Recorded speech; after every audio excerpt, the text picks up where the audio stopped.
And welcome everybody to Keeping It True by You in Louisiana. This is, of course, our show for all of your favorite teams in Louisiana that aren't the big three, if you know what we mean. We like to cover all the NCAA teams here, as well as some of the minor league teams that don't always get the same traction on other networks, and we appreciate being able to bring in their fans and get to show them a little love throughout the season. Now, today is a very special episode, not only being our first episode of Keeping It True by You in Louisiana, it's also our FCS football preview episode, where we're going to be taking a look first at the SWAC, then moving on to get you ready for the start of football in the state of Louisiana when Mcneese heads over to Tarleton State and kicks off on August 24th at 2:30 p.m. on ESPN2, nationally televised game. Very much looking forward to that. Of course, I'm Donald. I'm your host for this episode and every episode as we march through the football season and get ready for all the fun minor league sports that come in winter and fall. If you're interested, go ahead and hit the follow and keep us right there at the front of your playlist for all your latest on some of these teams in the state of Louisiana. Let's go ahead and get started today with our preview of the FCS football action coming up in the state of Louisiana this fall. I think we have such a unique opportunity in this state to see some very strong talents, to see some very competent players and competent play. The FCS level is oftentimes very much underrated when it comes to not only the entertainment value, but the quality of play.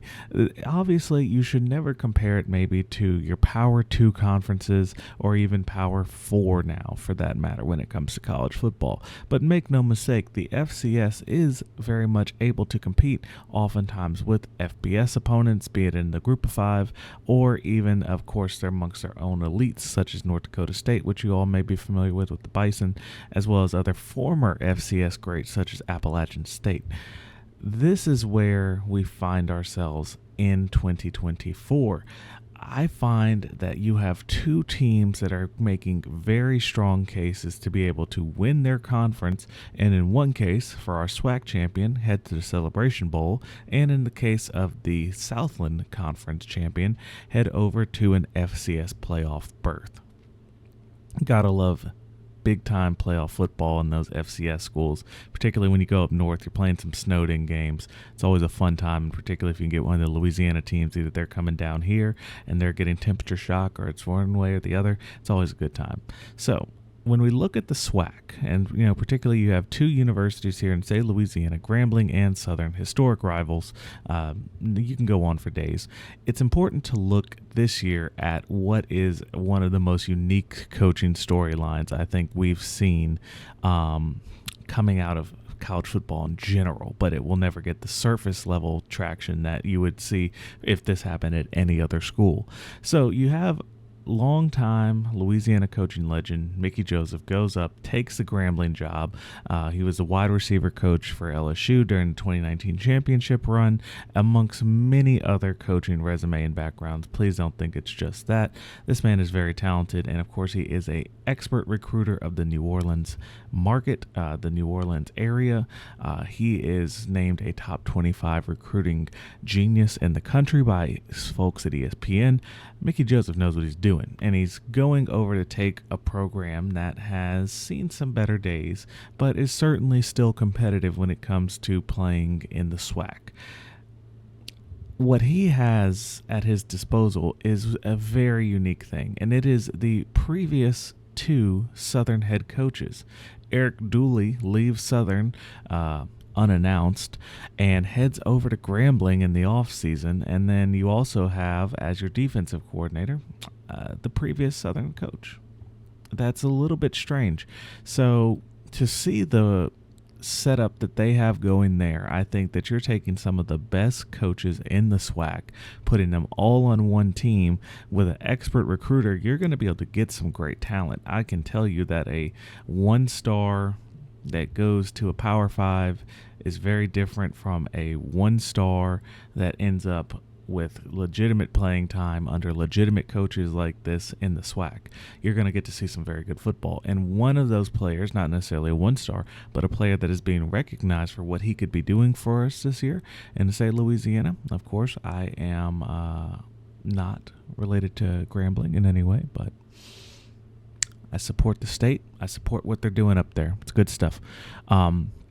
Their quarterback, Miles Crawley, has been named to the preseason watch list for the Walter Payton Award. Now, for those of you who may be getting your first taste of FCS football this weekend and you're maybe trying to find a little bit better following for it, the Walter Payton Award is basically the FCS's Heisman, of course named after legendary running back. He has cemented himself as the trophy namesake for the premier player in the FCS.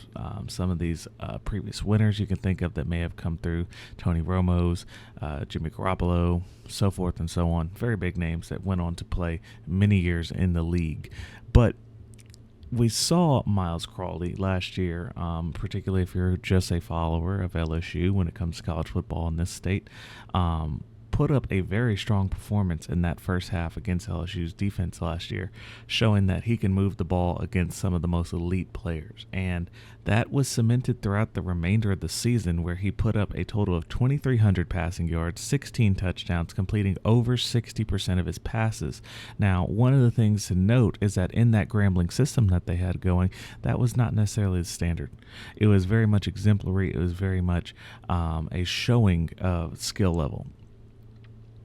So with the most passing yards and the most touchdowns in the past 5 years, he's being recognized and is on the watch list for the Walter Payton Award. Now, I don't think that a quarterback and a solid coach will win you the SWAC independently, much less the always anticipated Bayou Classic that will go down on the end of the year in New Orleans on national television with NBC. Glad to see that they moved it back to NBC. So if that sticks, we'd love to see that. A great national showing. Now, to be fair, Southern is also bringing some very talented players. We're talking about all SWAC preseason players as well as FCS preseason All-Americans with some of their defensive players. You have defensive linemen, and I'm hoping I'm getting it right, Kelby Givens, who is a 6'2", 250-pound defensive lineman. He definitely plays some elite ball. We covered him a little bit in some of my previous ventures, just sort of giving him some recognition whenever he would win those Players of the Week awards, so forth and so on. Givens is definitely a player to watch out for, particularly when it comes to the line. I think he's going to have a very strong year this year, and it's going to help propel Southern with a new head coach. Like we said, their coach went and left for Grambling, but they took their interim, who was able to win the Bayou Classic last year, despite a lot of things that were going on with that Southern program, some major health concerns. And took a team that at that point didn't have a clear direction and at least started the process of getting them going in that direction. This is going to be what I think could help prove to push Southern towards a potential run at a SWAC championship. But Southern has a very interesting schedule. To give you some context, of course, like I said, we're going to end this episode with previewing the first game from Mcneese, but August 31st, the following weekend, they head straight over to host the Southern Jaguars in Lake Charles. So it's going to be interesting seeing that. Then later on in the season, another Southland team heads to Baton Rouge this time to play Southern at home in Mumford Stadium. This is not always the standard scheduling procedure, but it's good to see that there's going to be a lot of in-state play, a lot of things to talk about as we get going during the football season. Besides that, you have the usual play from lower division HBCUs. So in this case, it'll be Savannah State University coming to A.W. Munford Stadium. And then they have their standard SWAC opponents that will go and give quite the show. I think that you're definitely going to be looking at an opportunity for some big games to go down this year. You're going up to Jackson, Mississippi to play Jackson State. That's always a tough game. And then you have Prairie View, who plays some solid football. You also are going to them on the road. That puts you in a bit of a tough position for me to be able to say that I believe that this is a team that could contend for Celebration Bowl berth. However, if we go over and we check out what Grambling has on their side of the ball and their side of the state, it's a little bit different. They start off the season in Lafayette at the newly named Our Lady of Lourdes Stadium. We'll be covering FBS previews, by the way, for the Sun Belt and Conference USA, and American Conference teams next week on Keeping It True by You in Louisiana. So look forward to see the Cajuns preview next week. But before we get to that, let's of course finish up what we have going on here. The Grambling schedule is a much more forgiving schedule. You get Jackson State at home. You get Prairie View in the Cotton Bowl at the State Fair Classic, which is, while technically a neutral site, we know it's going to slightly favor Grambling. You also have some of the other more contentious teams in a home situation for Grambling. I really think this is a favorable schedule. However, of course, that Bayou Classic does always loom at the end of the year, and Southern does not give that one up easily. Honestly, I think you're going to see Grambling have a better shot to compete for a chance at that SWAC title. I think that you're going to see somewhere in the ballpark.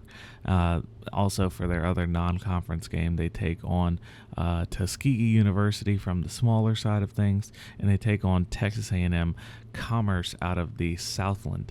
So a lot of local teams. This is good to see. We like to see these small schools play locally. Helps fan bases travel, get you some really energized crowds.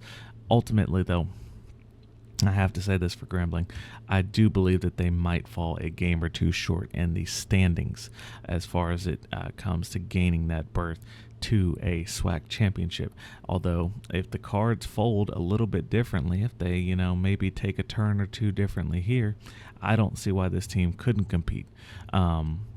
It'll be interesting to see what happens with this talented of a coaching staff. If this ends up being a situation similar to what we saw with Deion Sanders, where you're, doing things that hadn't really been done in that space, and you're doing things at a sustained and consistent level, we'll see what kind of conversations take place. Right now, the SWAC normally does not send anybody to the FCS playoffs. We'll see if that changes this year, but that is my effective preview of the SWAC. I think that Southern is looking for an improvement as far as the direction of the program, but maybe a step back in record.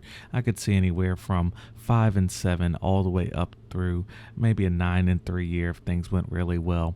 On the other hand, I think for Grambling, you have a opportunity to put together what could be a chance to do some really strong things. I think you will end up taking a loss against your FBS opponent. You will most likely struggle against the Southland opponent, although Commerce is not the best in the Southland, so they stand a chance there. Don't get me wrong at all.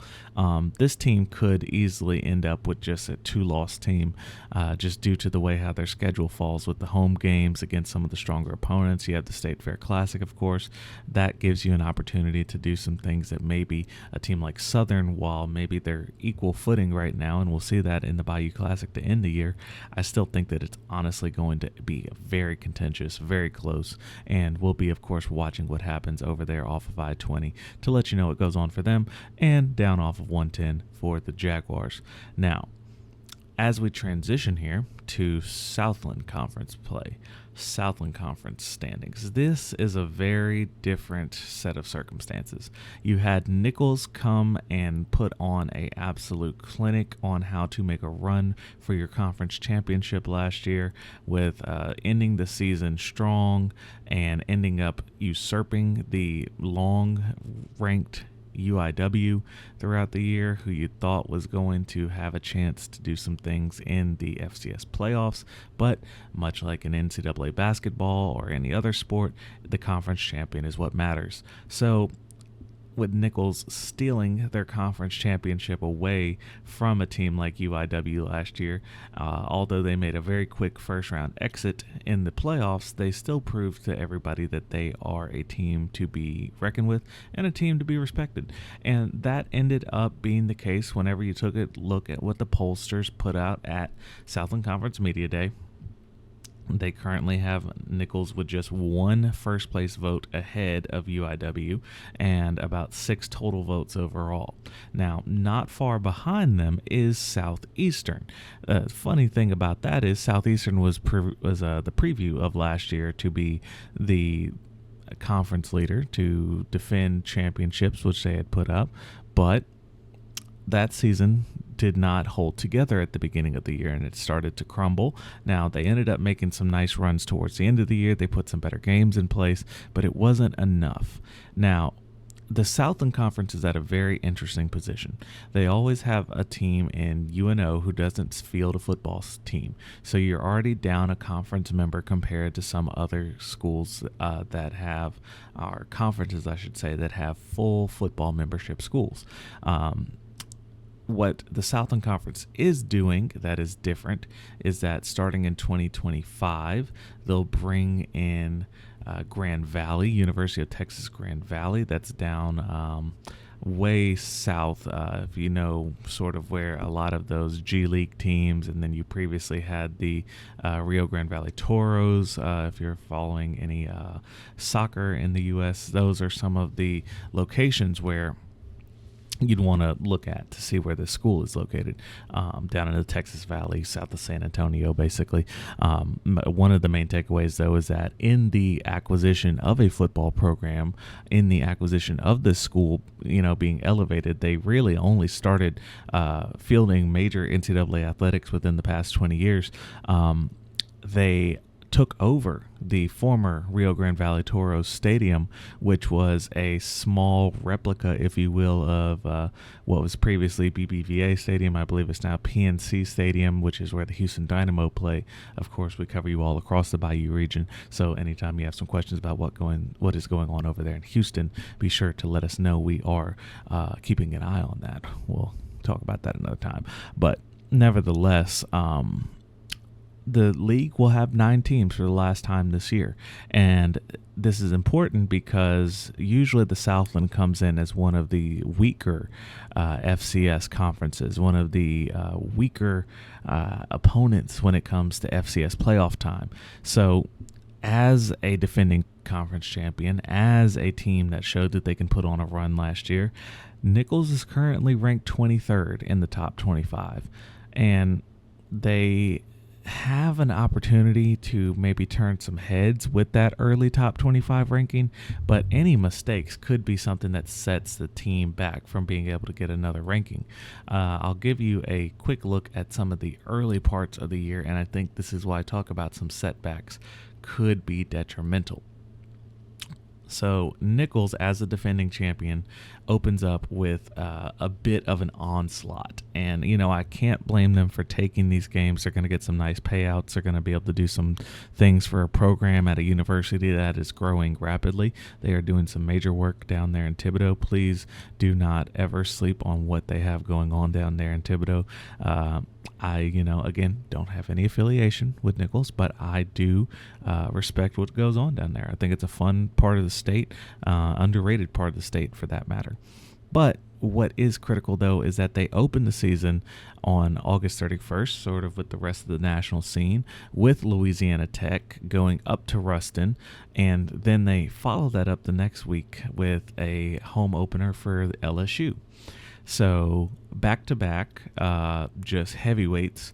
I think they have a much better chance against La Tech. They could even, I'm not going to say they could upset, but they could certainly keep that game closer than it should be by all traditional metrics. You then play Sacramento State in California. That has some opportunities for a trap game. Late kick locally, 6 p.m. over there, but 8 p.m. here, so you're going to be playing closer to 11, maybe 11:30. That kind of gets weird. And then you get a break with Mississippi Valley at home to finally open up your season on September 21st, but you then immediately go back up to Southern, and that could be a upset game, a trap game. And then you play your conference rival UIW, who's supposedly your biggest challenger. And you finish out the year with, of course, the River Bell Classic. This year hosted again in Thibodaux, so that will be a home game for the Colonels. Honestly, that's a rough slate. That's a rough slate that I don't anticipate being an easy resolvement, being something that you can just passively assume is going to go well. I think it will take some great effort by the team to be able to overcome this situation. And then as far as, the other contender in the state, we look at Southeastern, we look at what they've put up recently. I think that they're sort of solidifying this football program. I think that they're getting a little bit better every year, but they suffer similar fate. However, they take a little bit of an easier route. They go back-to-back to open the season at Tulane, at Southern Miss. They then go up to they then host what is going to be a pretty fun one. This is the home and home from last year.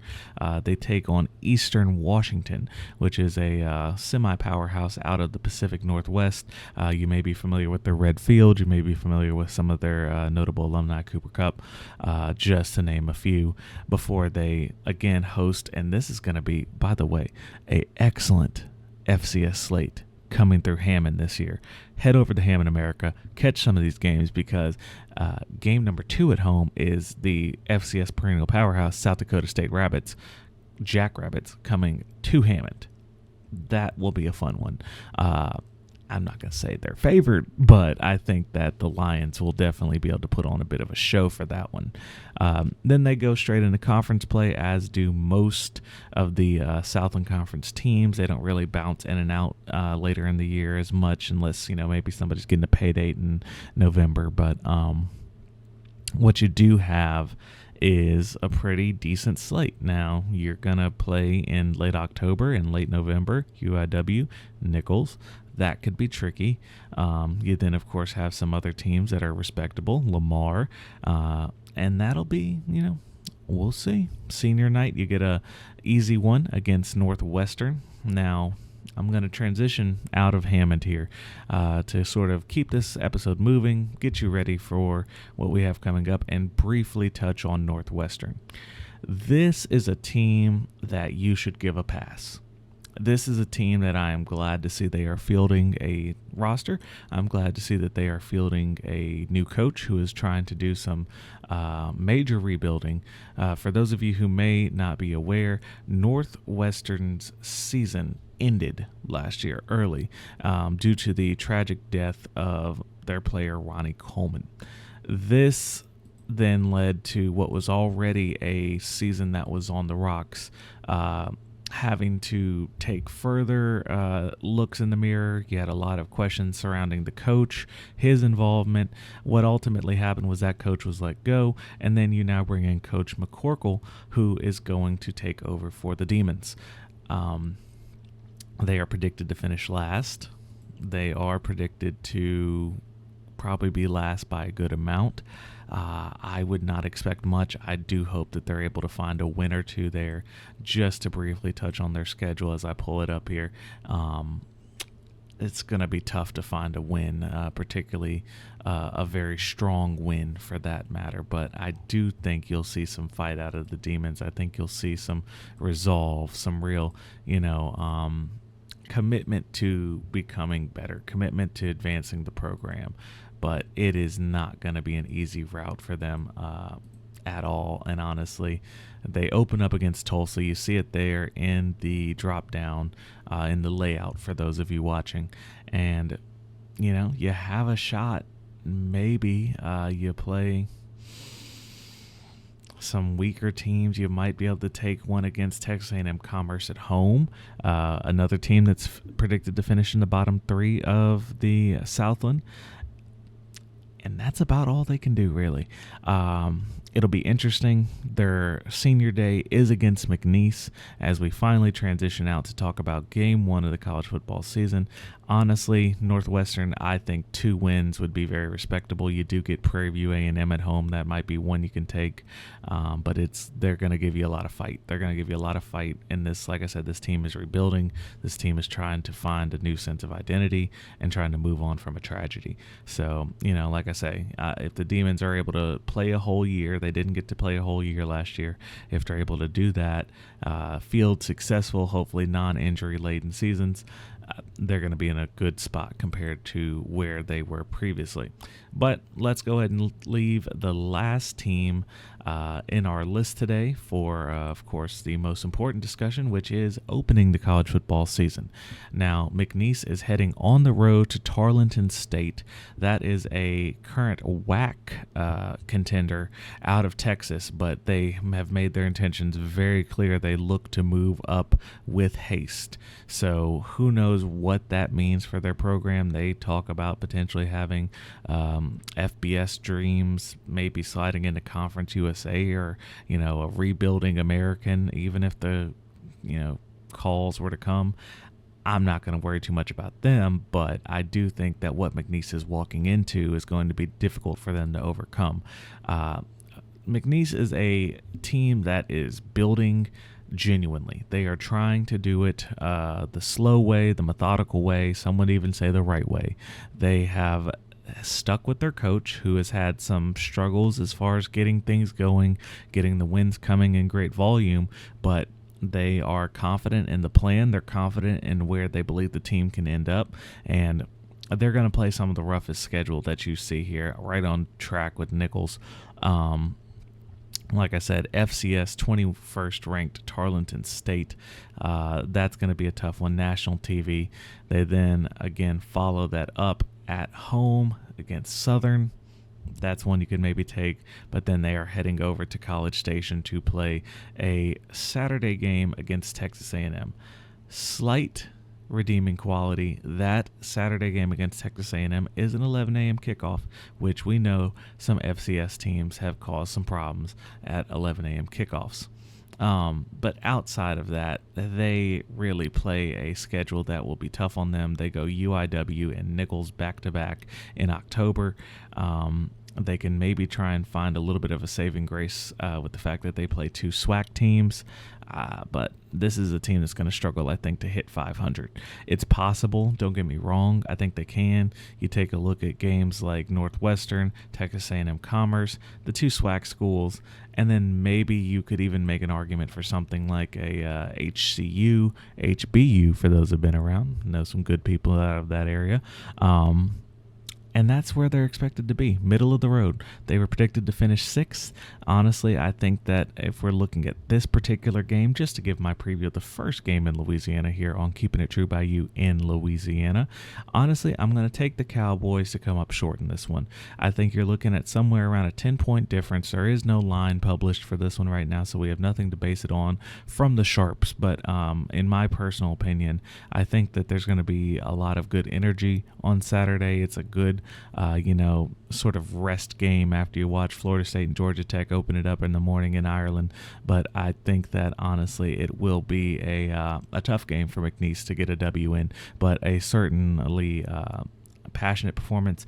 Mcneese has some good guys on the line and in the line backing core, so some of the more guys that don't always get the love, but I think Mcneese has some players. It'll be interesting to see if they can keep up. It'll be interesting to see if they can make a challenge, because if you open up the year with an upset of a top 20 ranked team in your league, in your division of football on national TV, hey, Cowboys could be getting some unpredicted attention. So we will certainly keep an eye on that. We'll keep an eye on more as, of course, things get going. We're starting off Keeping It True by You in Louisiana on college football, as that is, of course, the number 1 driver in the state, and we're hoping to get you all along with us. Drop your predictions, your comments, your thoughts in the chat. We want to hear from you, be it Southern, Grambling, or any of the 4 Southland teams. We want to know what you thought about the episode, what you thought about your team, and where you predict your team to finish. We're always interested in moving the conversation. Anyway, my name was Donald. This was the first episode of Keeping It True by You in Louisiana, and we'll look forward to next time we get to keep it true by you once again. Thanks, everybody, and enjoy the weekend of football. This has been a True by You media production. This show is for entertainment purposes only and does not render legal or financial advice. Remember to bet responsibly. Distribution of this podcast is prohibited without the express written consent of True by You Media or its subsidiaries. Thanks for being true by us. We can't wait until next time we keep it true by you.